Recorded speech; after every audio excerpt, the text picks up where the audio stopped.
Ma'am Divyansh and जितना class में बोलते हो 0 पेपर किया। शेम ऑन टू स्टूडेंट्स होके बैठेंगे।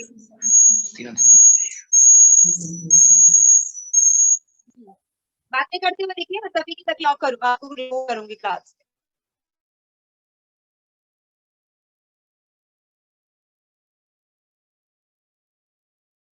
आपके साथ कौन बैठा है? के पीछे कौन बैठा हुआ है? मैम कार्तिक।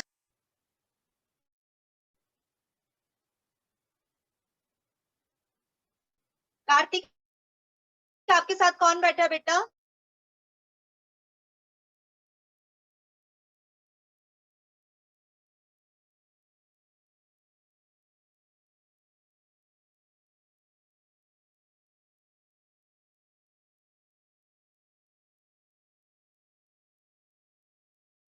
देखना, ठीक है। हमने पढ़ लिया था डिस्ट्रक्टिव डिस्टिलेशन।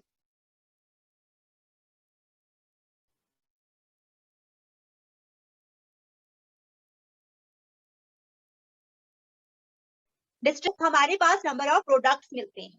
हम कोल को क्या करेंगे? हीट करेंगे, गर्म करेंगे, बट ऑक्सीजन नहीं देंगे, एयर नहीं देंगे, तो उसको हम बोलते हैं डिस्ट्रक्टिव। कनिका, कहाँ जा रहे हो? Destructive distillation, that is the destructive distillation बोलते हैं। और मैं आपको अगर टेस्ट दूंगी तो बीच में से कोई भी क्वेश्चंस दे सकती हूँ। अंडरलाइन साथ साथ में करते रहना, रफ नोटबुक में डेली का डेली नोट डाउन करते रहना, फिर उसको लास्ट में फेयर कर लिया करो। डेली का डेट एंड क्लास और sorry date and chapter and subject mention होना चाहिए। साइंस के लिए अलग से रफ नोटबुक लगा लेना, ठीक है। डिस्ट्रक्टिव डिस्टिलेशन पढ़ लिया, लर्न रखना, ये टर्म आपको आगे भी काम आएगी, ठीक है, हायर क्लासेस में भी। डिस्ट्रक्टिव डिस्टिलेशन क्या होती है? डिस्ट्रक्टिव डिस्टिलेशन वो चीज होती है जिसमें हम कोल को हीट अप करते हैं पर उसमें कोई एयर नहीं उसको दी जाती, in the absence of air. तो हमें बहुत सारे प्रोडक्ट्स मिलते हैं, उसको हम डिस्ट्रक्टिव डिस्टिलेशन बोलते हैं। इसमें कोल को 700 डिग्री से अबव स्ट्रांगली हीट किया जाता है, ठीक है। 700 डिग्री सेल्सियस से भी ज्यादा हीट दी जाती है इसमें, ठीक है। फिर इसमें क्या होता है, बहुत से यूजफुल प्रोडक्ट्स हमें मिलते हैं, जैसे हमें कोल तार मिलती है, ठीक है, कोक मिलता है एंड कोल गैस मिलती है एंड लिक्विड अमोनिया मिलता है। अभी हम बात करेंगे वन बाय वन कोक की। Ananya Dogra, start reading Coke. Start करो, start. Coke is the residue left after the destructive distillation of coal. Coke contains about 98% of carbon. It is a gaseous black solid and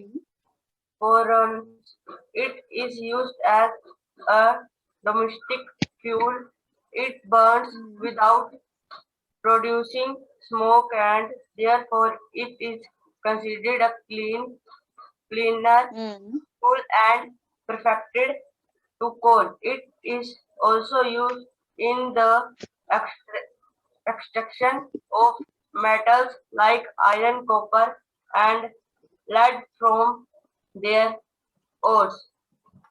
okay, देखो मैं daily reading के basis पे आपको 5 में से marks दूंगी, तो अनन्या आपको 2 मार्क्स मिलते हैं। थोड़ी सी रीडिंग प्रैक्टिस करनी है, बहुत अटक अटक के पढ़ रहे हो आप, नेल्स नहीं खाने होते हैं क्लास में बैठ के, ठीक है। ये नर्सरी के बच्चे को सिखाया जाता है, don't bite your nails, okay. तो स्टूडेंट्स, फर्स्ट जो हमें प्रोडक्ट मिलता है डिस्ट्रक्टिव डिस्टिलेशन से, दैट इज द कोक।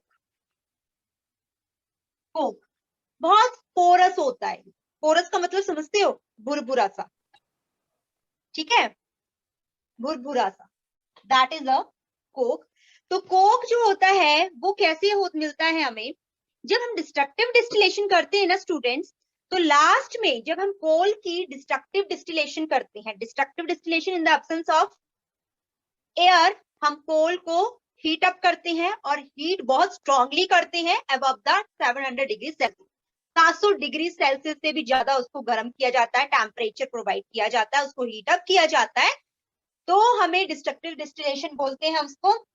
जब हम डिस्ट्रक्टिव डिस्टिलेशन कर रहे होते हैं ना कोल की, तब जो लास्ट में रेजिड्यू बचता है, रेजिड्यू पता किसको बोलते हैं हिंदी में प्रॉपरली बोला जाए तो, लास्ट में पूरा करकट सा बचता है, जस्ट ऐसे बोला जाता है, लास्ट में जो बचता है, ठीक है, नीचे जो बैठा सेटल डाउन हो जाता है पूरी प्रोसेस होके, दैट इज योर रेजिड्यू, ठीक है।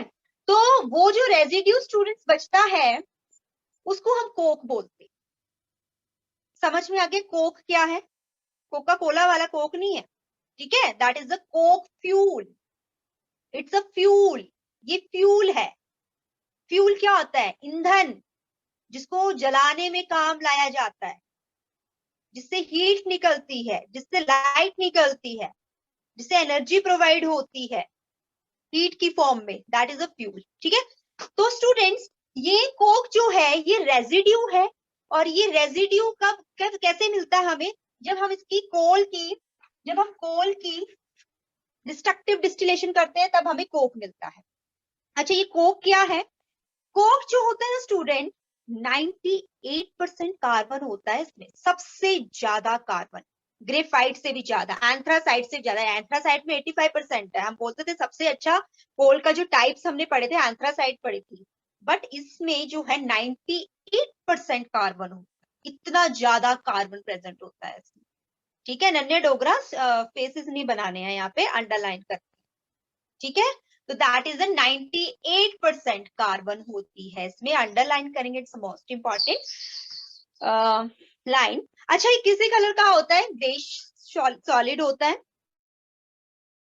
ग्रेश ब्लैक सॉलिड होता है, ठीक है, और पोरस होता है, बहुत छोटे छोटे छोटे छोटे छोटे छेद होते हैं इसमें, बहुत ज्यादा पोल्स होते हैं। डोमेस्टिक फ्यूल के लिए इसको यूज किया जाता है, घरों में ईंधन के काम में, आग जलाने के काम में इसको यूज किया जाता है, और ये थोड़ा एनवायरमेंटल फ्रेंडली होता है, मींस ये ज्यादा स्मोक नहीं इससे प्रोड्यूस होती है, जब इसको जलाते हैं ना तो ज्यादा धुआं नहीं प्रोड्यूस होता है, ठीक है, इसलिए ये विदाउट प्रोड्यूसिंग स्मोक जलता है, ठीक है। It is considered a cleaner fuel, इसलिए हम इसको क्लीनर फ्यूल भी बोलते हैं।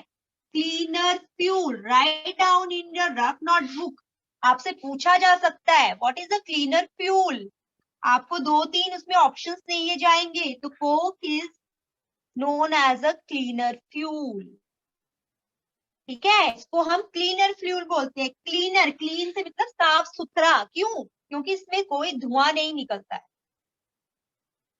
That is a cleaner fuel.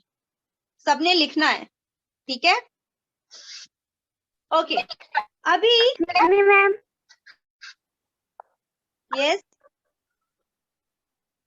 Yes, who is this?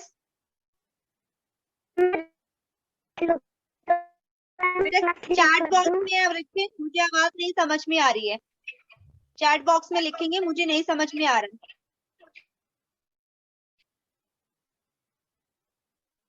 पायल नहीं समझ में आ रहा बेटा, चैट बॉक्स में लिख दो ना, क्योंकि अगर मैं सुनने में बैठी रही कब आपका सिग्नल आएगा, ठीक है, तो चैट बॉक्स में लिख लें, आपकी आवाज नहीं क्लियर आ रही, ओके।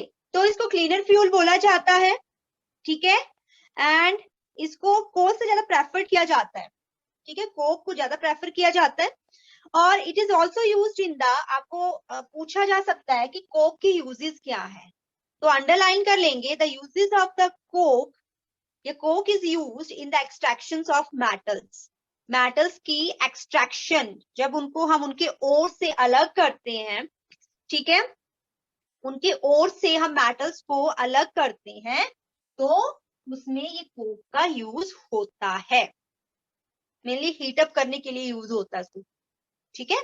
तो कोक के यूजेस लिख लें, अंडरलाइन करते चले, हर एक चीज अंडरलाइन करनी है, रफ नोटबुक में या साइंस नोटबुक में लिख के चलना है, ठीक है।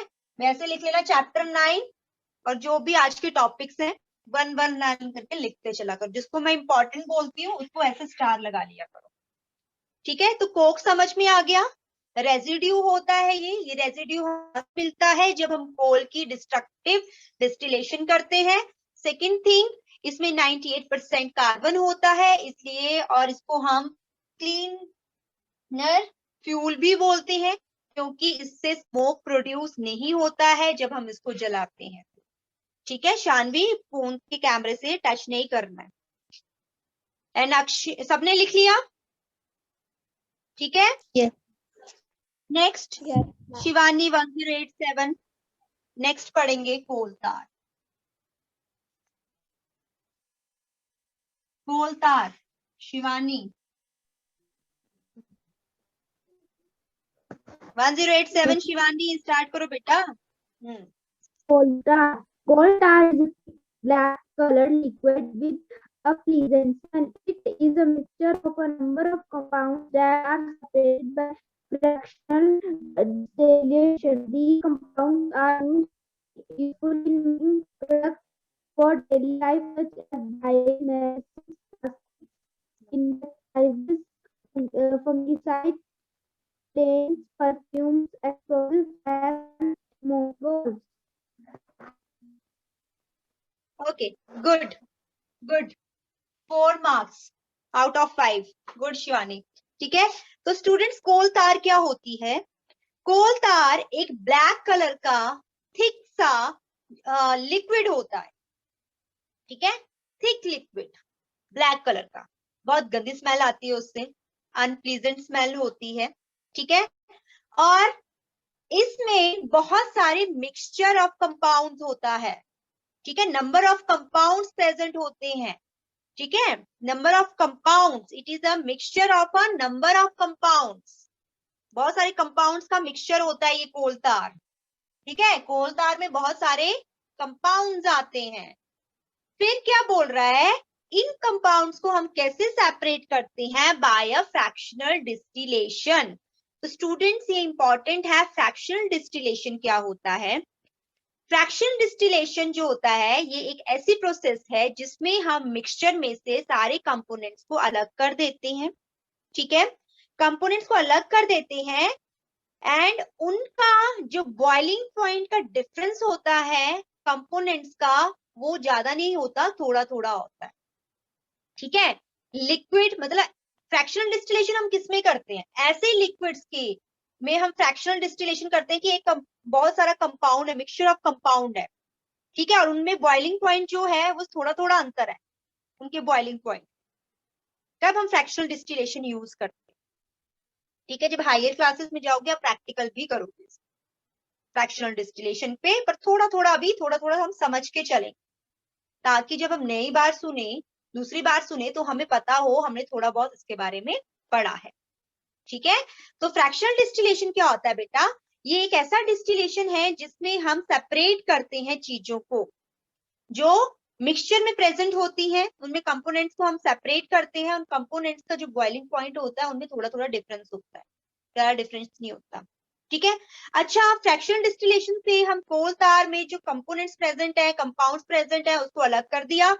अब ये जो कंपाउंड्स हैं इनसे हम बहुत सारे प्रोडक्ट्स बना सकते हैं, जैसे आपकी डाइज है ना, डाइज, आपकी medicine, plastics, insecticide, fungicide, medicine, paints, perfumes, है ना, एक्सप्लोजिव्स, बहुत सारे ऐसे ये यूजेस देख लेना। ठीक है, तो इनमें हम क्या करते हैं, कोल तार के हम इनमें इतने सारे कंपाउंड्स प्रेजेंट होते हैं जिनके हम डिफरेंट डिफरेंट प्रोडक्ट्स बना सकते हैं। यूजेस आपसे पूछा जा सकता है।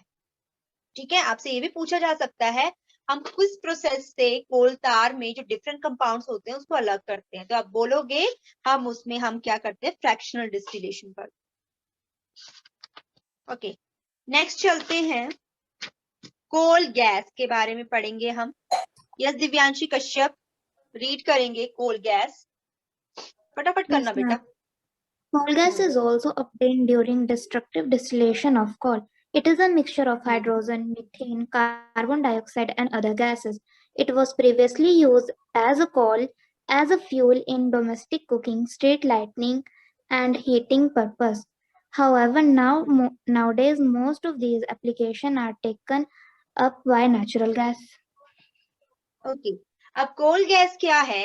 कोल गैस जो होती है इसको हम जब हम कोल का जैसे हमें कोक मिलती है ना डिस्ट्रक्टिव डिस्टिलेशन से, तो उसमें साथ साथ में कोल गैस भी जनरेट होती है। देखो डिस्ट्रक्टिव डिस्टिलेशन ऑफ कोल, देखो उसमें बनाया गया है अपरेटस जिसमें कोल को हम गर्म कर रहे हैं, हीट अप कर रहे हैं in the absence of oxygen. तो हमारे पास कोल गैस निकल रही है जो कंबस्टिबल होती है, जो ज्वलनशील होती है ना। लिक्विड एमोनिया, लास्ट में कोल तार प्रेजेंट है ना, दिख रहा है। तो ये उसमें से कोल गैस भी निकलती है। जब हम डिस्ट्रक्टिव डिस्टिलेशन कोल की करते हैं तो उसमें आपकी कोल गैस भी प्रोड्यूस होती है।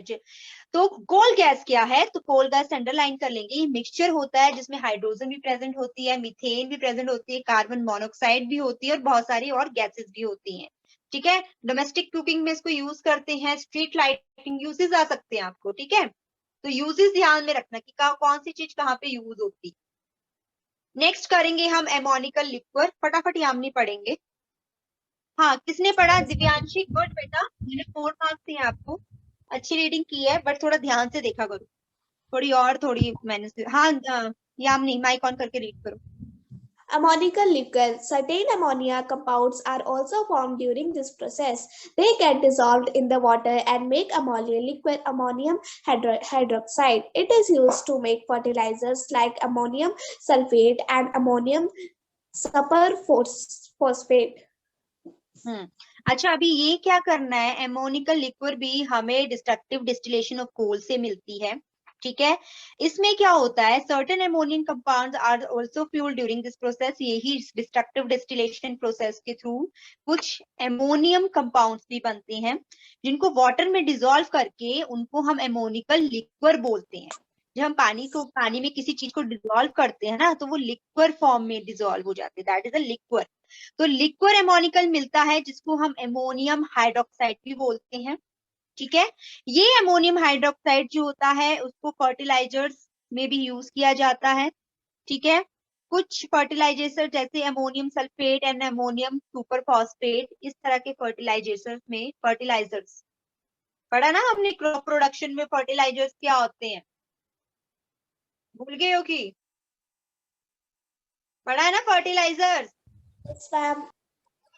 हाँ, तो वहां पे हम उसको यूज करते हैं। ठीक है, अभी इनके आपने क्या लर्न करना है, आपने ये याद करना है कि जब कोल की डिस्ट्रक्टिव डिस्टिलेशन करते हैं तो हमें कौन कौन से प्रोडक्ट मिलते हैं। First is coke, second is coal tar, and third is coal gas, and fourth is सब कुछ इंपॉर्टेंट चीज मिल रही है हमें। ठीक है, इसलिए हम इसकी डिस्ट्रक्टिव डिस्टिलेशन करते हैं। एमोनियम लिक्विड, जिसको हम बोलते हैं एमोनियम लिक्विड को एमोनियम हाइड्रोक्साइड NH4OH। ठीक है, तो ये चीजें जो है इनके आप यूजेस लिख लेना। कोक कहाँ यूज होता है, कोल कहाँ यूज होता है, कोल गैस कहाँ यूज होती है, और ये ammonium liquid fertilizers, coal gas combustible है इसलिए डोमेस्टिक कुकिंग, स्ट्रीट लाइटिंग में यूज होती है। कोल तार में बहुत सारे ऐसे कंपाउंड्स होते हैं जिसमें अलग अलग से हम प्रोडक्ट्स बना सकते हैं by fractional distillation, perfumes, medicine, plastics, जो भी है। कोक में 98% कार्बन होती है, ये क्लीनर फ्यूल भी बोलते हैं इसको और ये मेटल्स को उनके ओर से एक्सट्रैक्ट करने में भी यूज किया जाता है। ठीक है, तो ये सारी चीजें आपने थोड़े यूजेस आपने ध्यान में रखने। आपको होमवर्क मिल गया है। ठीक है, डिस्ट्रक्टिव डिस्टिलेशन के साथ आपने फ्रैक्शनल डिस्टिलेशन भी लिख के आना है।